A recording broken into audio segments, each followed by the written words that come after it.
તો સૌથી મોટા સમાચાર અત્યારે આ મુદ્દે આવી રહ્યા છે કે શીલજમાં આવેલી આનંદ નિકેતન શાળાને એએમસીની નોટિસ મળી છે। એએમસીના આરોગ્ય વિભાગ દ્વારા શાળાની કેન્ટીનને અપાઈ છે નોટિસ અને કેન્ટીનનું સંચાલન કરનાર કર્મચારીને ફટકારવામાં આવ્યા છે। આ નોટિસ દ્વારા શાળામાં અપાતા ભોજન સામે વાલીઓની ફરિયાદ બાદ આ કાર્યવાહી એએમસી તરફથી કરવામાં આવી છે।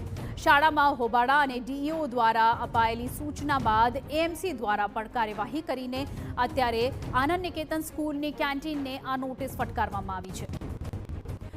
તો શીલજની આનંદ નિકેતન સ્કૂલની કેન્ટીન બંધ રાખવા માટે ડીઓની પણ સૂચના સામે આવી છે અને વિદ્યાર્થીઓની સુરક્ષા અને આરોગ્યને ધ્યાનમાં રાખીને જ આ નિર્ણય લેવાયો છે।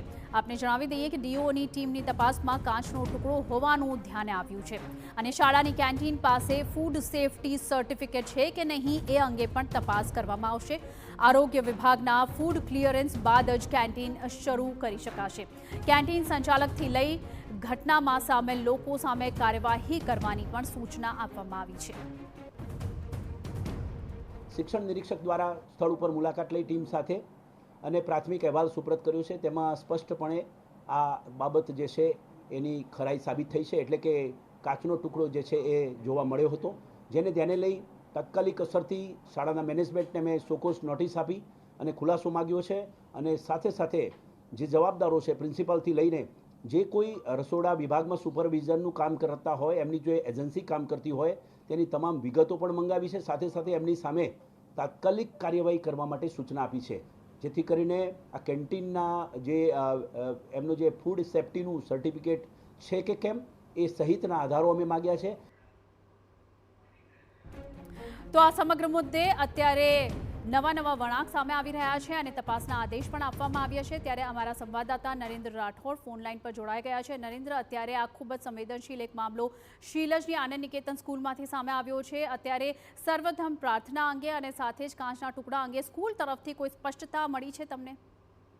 જી, શાળા સંચાલક મંડળ તરફથી કોઈ પણ પ્રકારની જે સ્પષ્ટતા છે આ સંદર્ભની અંદર કરવામાં આવી નથી, પરંતુ જે જિલ્લા શિક્ષણ અધિકારી છે એ અને એ સિવાય અમદાવાદ મહાનગરપાલિકા દ્વારા પણ એક નોટિસ શાળાને ફટકારવામાં આવી છે। જે મહાનગરપાલિકા દ્વારા પણ જે નોટિસ ફટકારવામાં આવી છે એ આરોગ્ય વિભાગ દ્વારા કેન્ટીનના જે કર્મચારીઓ છે એમને નોટિસ ફટકારવામાં આવી છે। આ સિવાય જિલ્લા શિક્ષણ અધિકારીએ પણ એ સ્પષ્ટ નિર્દેશ કર્યા છે કે જ્યાં સુધી ફૂડ સેફ્ટી અંગેનું એમના દ્વારા સર્ટિફિકેટ જમા કરવામાં નહીં આવે ત્યાં સુધી સ્કૂલનું જે કેન્ટીન છે એ બંધ રાખવામાં આવશે। આ શાળામાં જો વાત કરવામાં આવે તો શાળામાં જે ભોજન છે એ શાળામાંથી જ આપવામાં આવે છે।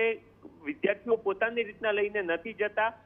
સ્કૂલિંગ જે ડે સ્કૂલ હોય છે એ પ્રકારના કોન્સેપ્ટ પર આ સ્કૂલ ચાલે છે અને એના જ કારણે આવતીકાલથી તમામ વિદ્યાર્થીઓએ પોતાના ઘરેથી ભોજન લઈને આ શાળામાં જવું પડશે। એ સિવાય બીજી એક મહત્વની બાબત એ પણ સામે આવી રહી છે કે શાળાના જેટલા પણ લોકો કે જેઓ આ સમગ્ર ઘટના બની એની સાથે સંકળાયેલા છે એમની સામે તાત્કાલિક કાર્યવાહી કરવા માટેના નિર્દેશ પણ જિલ્લા શિક્ષણ અધિકારીની ટીમ દ્વારા આપી દેવામાં આવ્યા છે। અને એ સિવાય જે સ્કૂલના બુકને લઈને વિવાદ હતો એમાં પણ શાળાની સ્પષ્ટતા માંગવામાં આવી છે। જી, ખૂબ ખૂબ આભાર નરેન્દ્ર, અમારી સાથે જોડાવા બદલ। તો આને લઈને સમગ્ર અત્યારે તપાસના આદેશ આપી દેવામાં આવ્યા છે અને કેન્ટીનને અત્યારે બંધ કરવાની નોટિસ એએમસી તરફથી આપવામાં આવી છે।